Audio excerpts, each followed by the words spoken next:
السلام علیکم ورحمۃ اللہ وبرکاتہ۔ اعوذ باللہ من الشیطان الرجیم، بسم اللہ الرحمن الرحیم۔ انا انزلناہ فی لیلۃ مبارکۃ انا کنا منذرین۔ ناظرین، آج ہم جس حوالہ سے گفتگو کرنے جا رہے ہیں وہ ہے 15ویں رات یعنی شعبان کی، جس کو لوگ شب برات کہتے ہیں۔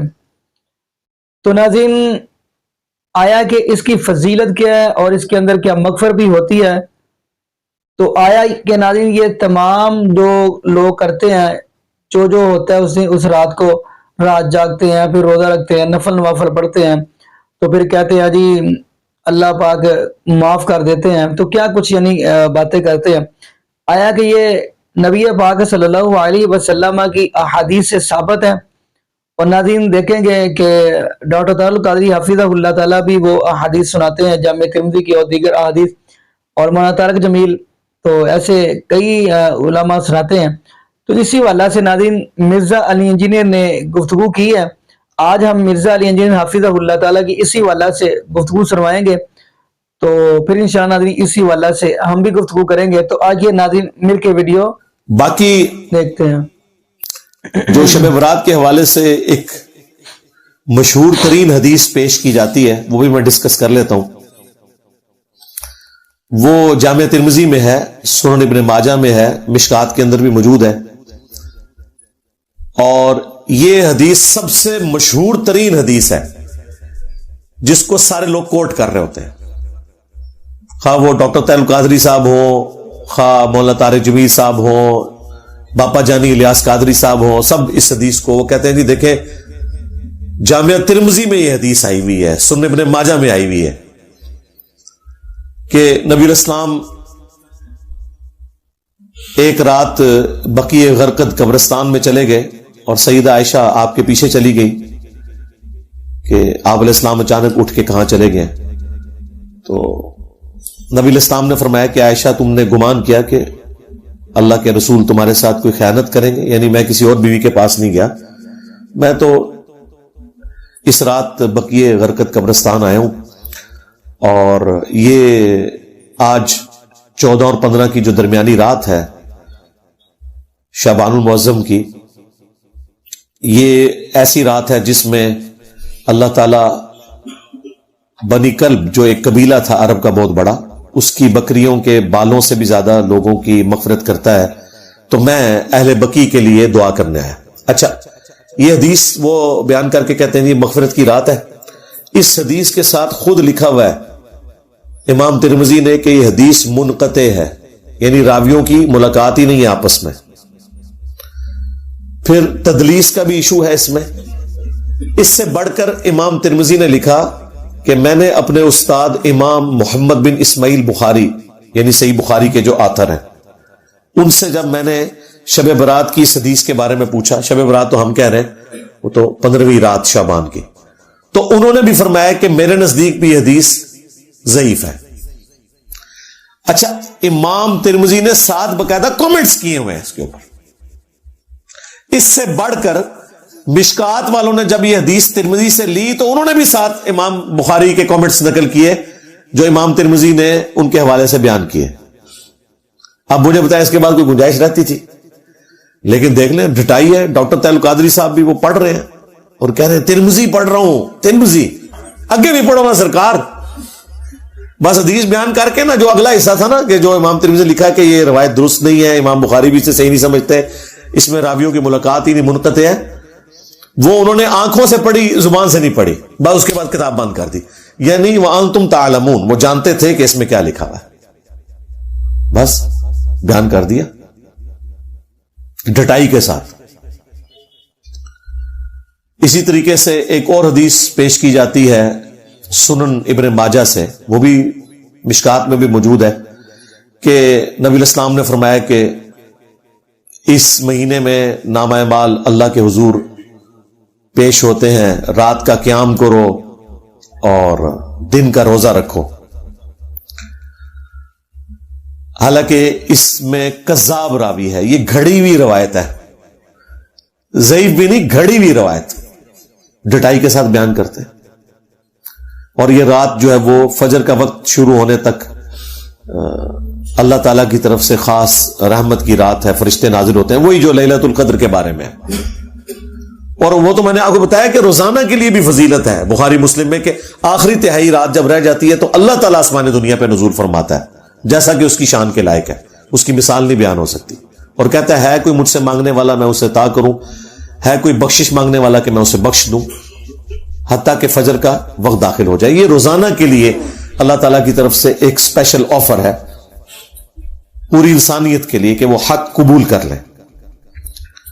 ایک اور روایت ہے سنن ابن ماجہ میں، جسے ضعیف جمع ضعیف کا فرمولہ لگا کے شیخ البانی نے حسن درجے میں ڈکلیئر کر دیا، جس کی وجہ سے آج کل بعض اہل حدیث بھی شب برات کو اتنا ماننا شروع ہو گئے شیخ البانی کی وجہ سے،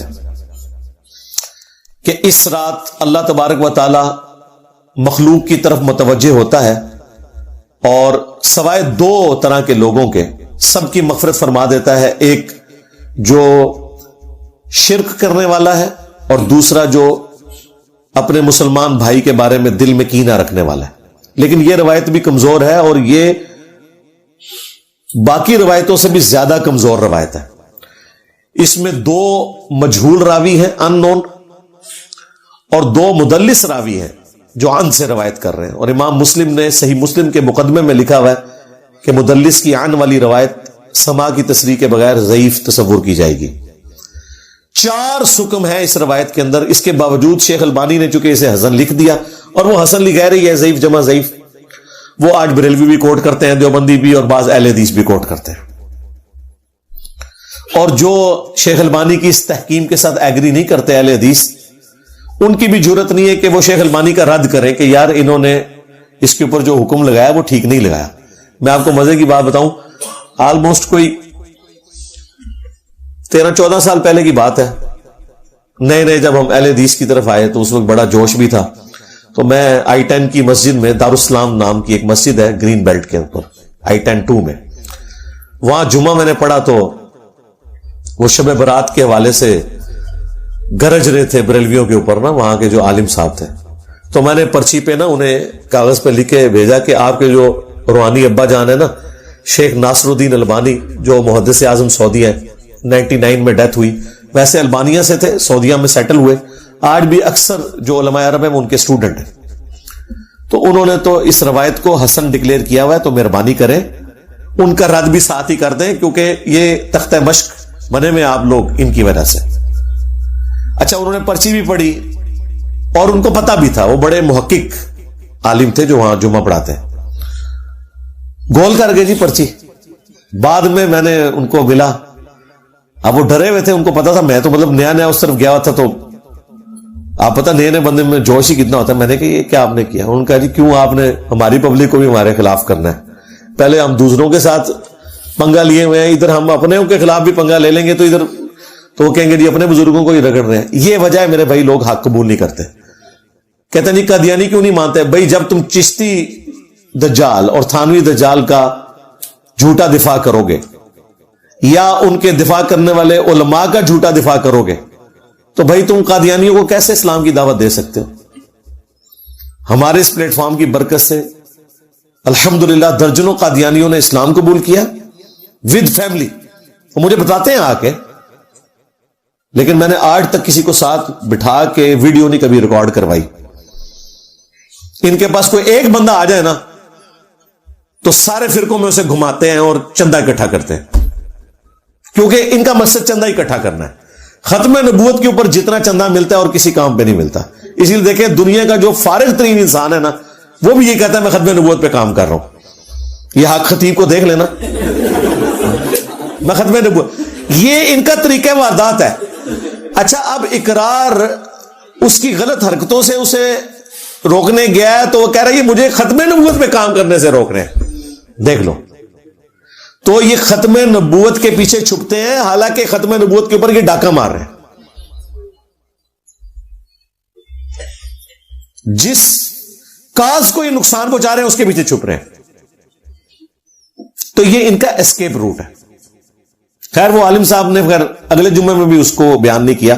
تو یہ روایت بھائی اس میں 4 سکم ہیں, 2 مجہول راوی ہیں, 2 مدلس ہیں, عن سے روایت کر رہے ہیں.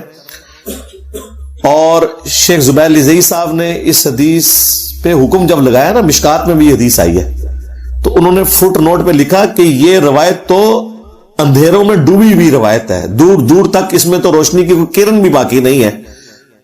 کیونکہ وہ بیسیکلی شیخ البانی پہ ٹونٹ کر رہے تھے کہ تم نے حسن کہاں سے بنا دیا, یہ تو ضعیف سے بھی کوئی آگے درجے کی چیز ہے, تم نے حسن کیسے بنا دیا.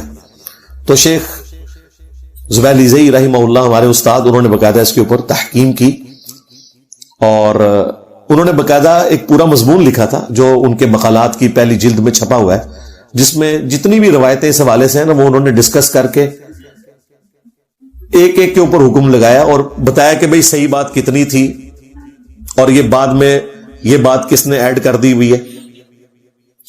اسی طریقے سے ایک اور روایت مشکات کے اندر آئی ہے شعب الایمان امام بیہقی کی کتاب کے ریفرنس سے کہ اس رات میں اللہ تعالیٰ کے فرشتے نازل ہوتے ہیں, یہ رات فجر کا وقت داخل ہونے تک جو سلامتی والی رات ہے, اس میں نامہ اعمال اللہ کے حضور پیش ہوتے ہیں, دن کا روزہ رکھو, اور اس طرح کے مختلف الفاظ.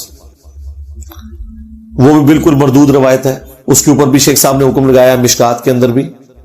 لیکن ایمانداری انہوں نے کی, اس کے فٹ نوٹ پہ لکھ دیا کہ یہ بات تو درست ہے کہ شعبان کے مہینے میں نامہ اعمال اللہ کے حضور پیش ہوتے ہیں, یہ بات درست ہے.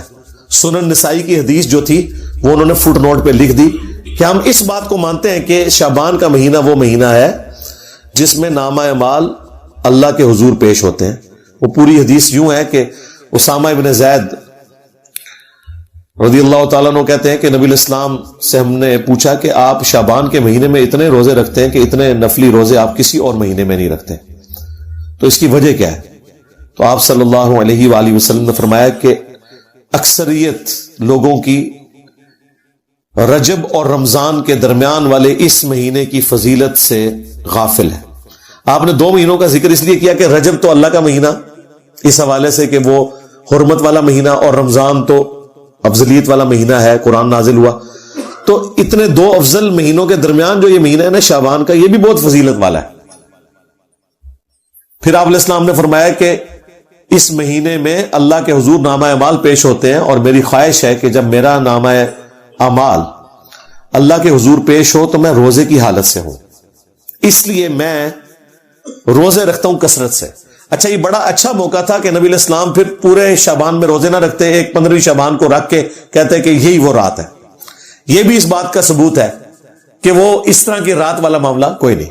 البتہ ایک روایت شعب الایمان امام بیہقی کی کتاب میں ہی ہے صحیح سند کے ساتھ, اور وہ ایک تابعی کا قول ہے. شام کے ایک تابعی تھے مکحول رحمہ اللہ, مشہور تابعی ہیں, لیکن یہ اس حوالے سے بھی مشہور ہے کہ اس قسم کی ساری عجیب و غریب روایتیں بھی انہوں نے بیان کی ہوئی ہیں.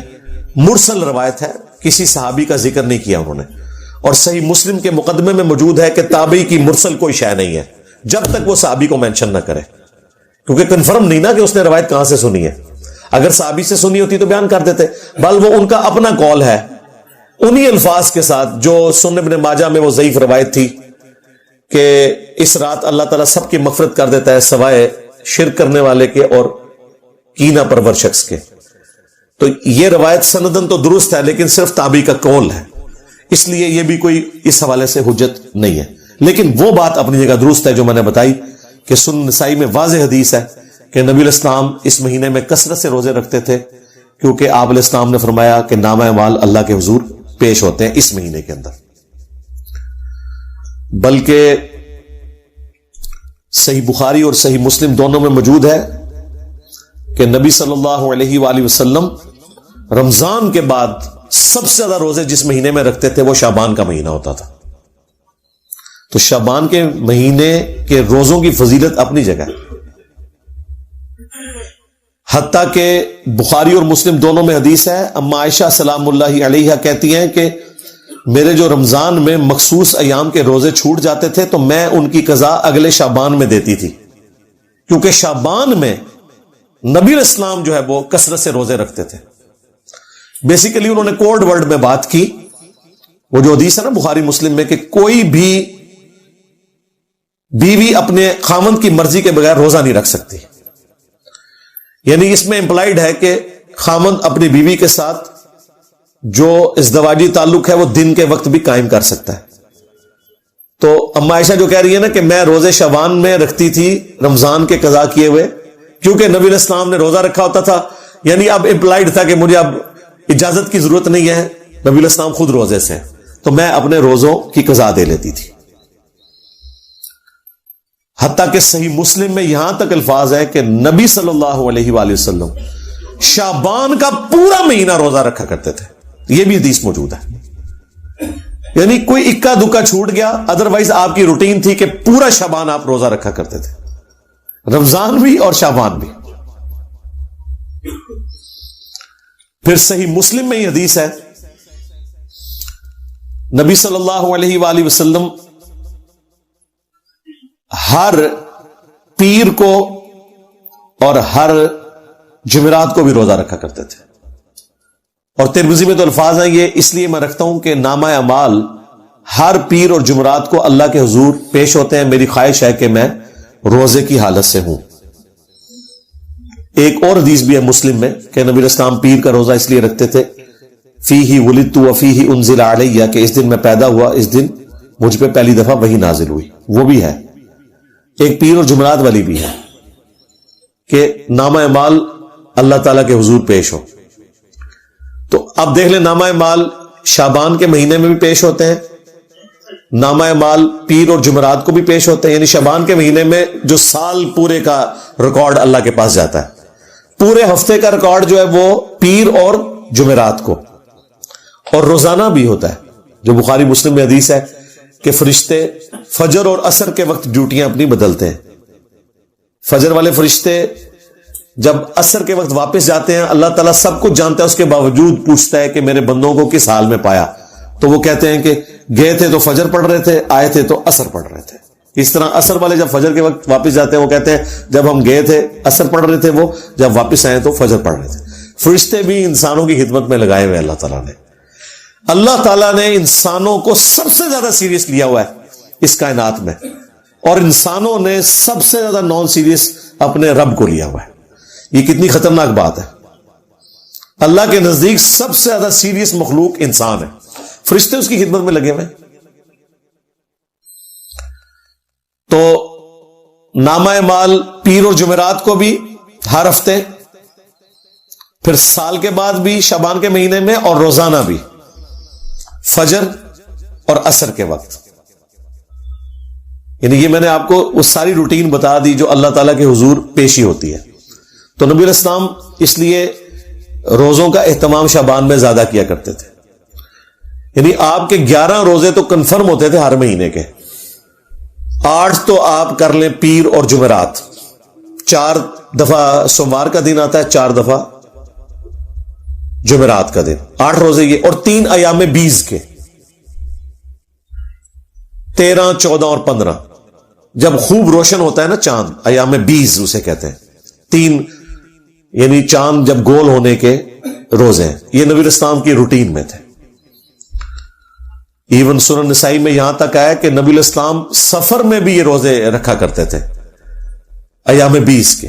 ویسے آپ نے اجازت دی ہوئی ہے, صحیح مسلم میں حدیث ہے کہ جو شخص مہینے میں 3 روزے رکھ لے وہ اسی طریقے سے ہے گویا اس نے ہمیشہ کے روزے رکھے, اور اس میں کوئی قید نہیں کہ آپ نے کب رکھنے, 3 روزے مہینے میں. اور اس کا بھی آسان ورژن میں نے آپ کو بتا دیا ہے کہ شوال کے 6 روزے رکھ لیں, وہ بھی صحیح مسلم میں ہے رمضان کے بعد, تو وہ بھی پوری زندگی کے روزے ہیں. ہر مہینے بھی 3 رکھنے کی ضرورت نہیں, لیکن اگر وہ رکھنا چاہتا ہے بہت اچھی بات ہے. بخاری مسلم میں حدیث ہے, ابو ہریرہ رضی اللہ تعالی عنہ کہتے ہیں کہ نبی الاسلام نے مجھے 3 نصیحتیں کی تھی. نمبر 1, مہینے میں 3 روزے ضرور رکھنا, کوئی سے 3 دن, بہتر ہے اس میں ایام 20, 13, 14, 15. نمبر 2, اشراق کی نماز, اشراق کہہ لیں, چاشت کہہ لیں, دوحہ کہہ لیں, یہ سارے ایک ہی نماز. اوابین بھی اسی کا آیا ہے, صحیح مسلم میں اوابین کا لفظ بھی آیا اس نماز کے لیے, جو سورج بلند ہونے کے بعد پڑھی جاتی ہے. اور تیسرا فرمایا رات کو سونے سے پہلے وتر پڑھ لینا. ویسے افضل تو ہے آخری پہر میں پڑھنا، لیکن جس کے لیے آسانی ہے، جو یہ سمجھتا ہے کہ میرے لیے آخری وقت میں اٹھنا مشکل ہے، تو وہ رات کو وتر پڑھ کے سوئے. تو حضرت ابو ہریرہ کہتے ہیں نبی علیہ السلام نے مجھے 3 کاموں کی وصیت کی تھی، ان میں بھی 3 روزوں کا ذکر موجود ہے. یہ حدیث بخاری مسلم دونوں میں ہے. اچھا، اب 15 شعبان کا جو روزہ ہے نا، اس کے بارے میں بھی ایک حدیث ہے. وہ بخاری اور مسلم دونوں میں حدیث ہے. نبی علیہ السلام نے ایک صحابی سے پوچھا کیا تم نے سرر شعبان کا روزہ رکھ لیا؟ ان کا نہیں یا رسول اللہ. فرمایا پھر اب شوال کے مہینے میں 2 روزے رکھنا تم، اگر تم نے سرر شعبان کا روزہ نہیں رکھا. اب یہ سرر شعبان کا روزہ کون سا ہے؟ ظاہر نبی علیہ السلام کی حدیث بخاری مسلم میں. اب علماء سے پوچھیں یہ کون سا روزہ ہے جس کا ذکر ہو رہا ہے سرر شعبان؟ سرر عربی زبان میں کنارے کو بھی کہتے ہیں اور سینٹر کو بھی کہتے ہیں، ہالو چیز کو. اس سے مراد کنارے کے روزے بھی ہو سکتے ہیں، لیکن وہ تو بخاری مسلم میں حدیث ہے کہ نبی علیہ السلام نے فرمایا کوئی بھی شخص جب رمضان شروع ہونے میں 2 دن رہ جائیں تو وہ روزہ نہ رکھے. یعنی وہ رمضان کو پروٹوکول دے کہ رمضان سے پھر روزے سٹارٹ کرے، سوائے اس شخص کے کہ جو پورا مہینہ روزے رکھ رہا ہو، اس کے لیے آپ علیہ السلام نے اجازت دی. اسی طریقے سے جامع ترمذی میں حدیث ہے کہ نبی علیہ السلام نے فرمایا کہ جب نصف شعبان گزر جائے تو کوئی شخص روزہ نہ رکھے. تو اس سے یہ بھی پتہ چل گیا کہ وہ آخری سرا بھی نہیں ہو سکتا، آخری 15 دن بھی نہیں ہو سکتے. تو یہ سرر شعبان کیا ہے؟ تو صحیح مسلم میں ایک اور حدیث ہے. اتنی حدیث تو بخاری مسلم دونوں میں تھی کہ سرر شعبان کا روزہ رکھو. مسلم میں امام مسلم میں ایک اور حدیث لے کے آئے، اس میں پتہ کیا الفاظ ہے کہ نبی علیہ السلام نے فرمایا اس مہینے کے سرہ کا روزہ رکھا ہے تم نے، ناف کا. سرہ کہتے ہیں ناف کو. اب ناف آلموسٹ جسم کے سینٹر میں ہوتی ہے، تو جو میں کہہ رہا تھا سرر کا ترجمہ کنارہ بھی بن سکتا ہے اور سینٹر بھی. مسلم شریف میں واضح الفاظ ہیں سرہ، ناف، نیول انگلش میں ہم کہتے ہیں، اس کا روزہ. تو یہ جو ناف کا روزہ ہے یہ 15 شعبان کا روزہ ہی بنتا ہے. اور عموماً تو میں نے آپ کو کئی احادیث بتا دی ایام 20 کے روزوں سے متعلق کہ نبی علیہ السلام تو 13، 14، 15 خواہ وہ شعبان کی ہو، خواہ وہ شوال کی ہو یا اور کسی مہینے کی، یہ 3 روزے تو آپ نے رکھنے تھے اور وہ آپ کی روٹین تھی، خاص سفر ہو حضر ہو. 15 شعبان کا روزہ ویسے بھی عمومی سنت میں بھی آتا ہے، لیکن اسپیسیفکلی بخاری مسلم کی جو احادیث ہیں اس پہ گواہ ہیں کہ سرر شعبان یا سرہ کا روزہ 15 شعبان کا نبی علیہ السلام نے تلقین فرمایا کہ یہ رکھنا ہے. یہ 15 شعبان کا روزہ بنتا ہے. اس روزے کا شب برات کے روزے سے کوئی تعلق نہیں ہے. ان 2 چیزوں کو مکس نہیں آپ نے کرنا. جس طرح وہ آیت ادھر سے اٹھاتے ہیں، حدیث ادھر سے اٹھاتے ہیں، پھر اس کو جوڑ کے رزلٹ نکالتے ہیں، اور دونوں طرف پھر ایکسٹریم رویے ہیں.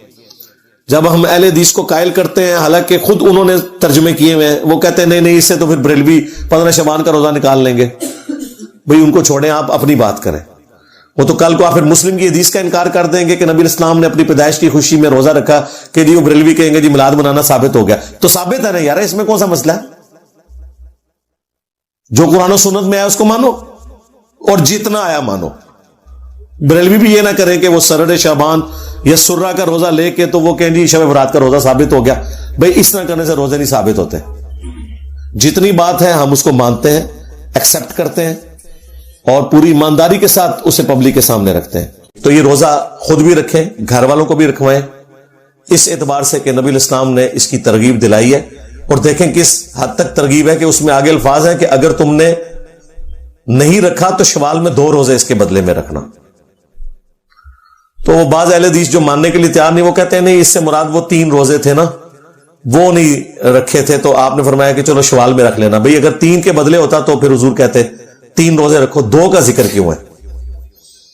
ایک جو ہے وہ اس کے بدلے میں اور دوسرا پینلٹی کے طور پر. لیکن یہ ساری نفلی عبادتیں ہیں، ان کے اوپر کوئی واجبیت والا معاملہ نہیں، یہ صرف ترغیب کے لیے. اچھا یہ جو میں نے رزلٹ نکالا ہے نا، یہ نہ سمجھیے گا کہ یہ میں نے کوئی ڈسکوری کر لی ہے کوئی اس طرح کی. میرے دنیا میں چھوڑے جانے سے پہلے بھی ایسے لوگ موجود ہیں جو 15 شعبان کے روزے کو بخاری مسلم کی ان احادیث کے تحت سنت سمجھتے ہیں. وہ اہل حدیث فرقے سے ہی ایک نکلا ہوا گروہ ہے جماعت المسلمین کا. خارجی ہیں, مسلمانوں کی تکفیر کرتے ہیں, لیکن وہ اہل حدیث پلس ہیں, یعنی اہل حدیث سے بھی اگلا ورژن ہے سختی کے اعتبار سے.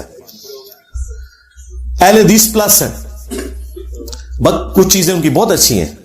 مثلا وہ نماز جو ہے وہ بڑے سکون سے رفع الیدین سے پڑھتے ہیں, اسی طریقے سے سکتے کرتے ہیں, وہ بھی وہی موقف رکھتے ہیں کہ جب قرآن پڑھا جا رہا ہے تو آپ نے پیچھے فاتحہ نہیں پڑھنی بلکہ سکتے کرنے ہیں اور اس میں فاتحہ پڑھنی ہے, قرآن آپ نے سننا ہے.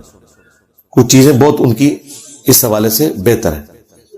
مٹھی کے بعد داڑھی کاٹنے کے بھی قائل ہیں اور داڑھی رنگنے کے اوپر بھی بہت زور ہے. اس معاملے میں ان کا بھی یہی موقف ہے کہ سرر شعبان کا جو روزہ بخاری مسلم میں آیا ہے یا سرہ کا, اس سے مراد 15 شعبان کا روزہ ہے, اور وہ اس چیز کا اہتمام کرتے ہیں. بہتر تو یہ کہ شعبان میں جتنے روزے آپ رکھ سکتے ہیں رکھیں, 13 14 15 3 روزے رکھ لیں. 3 نہیں رکھ سکتے ایٹ لیسٹ 15 شعبان کا روزہ ضرور رکھیں, تاکہ رمضان کے روزوں کے آنے سے پہلے ایک تھوڑا سا آپ کی پریکٹس والا معاملہ بھی ہو جائے, اور یہ ایک فضیلت بھی اس حوالے سے آپ کو حاصل ہو جائے کہ نبی الاسلام نے اس روزے کی ترغیب دلائی ہوئی ہے. میں نے کوشش کی کہ مختصر سے وقت کے اندر آپ کے سامنے ایک ٹوٹل پکچر اس حوالے سے رکھ دی جائے, تاکہ یہ جو ٹاپک ہے یہ بھی اپنے منطقی انجام تک پہنچ جائے. تو بات میں نے سٹارٹ کی تھی شب برات سے, اور اینڈ اس بات پہ کی کہ جو چیزیں ثابت ہیں, جس طرح 15 شعبان کا روزہ, اور وہ بھی شب برات کی وجہ سے نہیں ویسے سنت ہے. اسی طریقے سے شعبان کے مہینے میں نامہ اعمال کا پیش ہونا, اور وہ بھی ایک خاص رات میں نہیں پورے مہینے میں. جو چیز ثابت تھی وہ نے بتائی, حتیٰ کہ میں نے مکحول تابی کا بھی آپ کو قول بتا دیا کہ کوئی کہ جی یہ چیز چھوڑ دی تھی, یہ تو موجود تھا, اس کو تو آپ سندن صحیح مانتے تھے, میں نے اس کو بھی ڈسکس کر لیا. کوئی ہمیں بعد میں گلا اس حوالے سے نہ کرے. صلو علی محمد وآل محمد, اللہم صلی علی محمد وعلی آل محمد واصحاب محمد وازواج محمد وامت محمد اجمعین الی یوم الدین, آمین.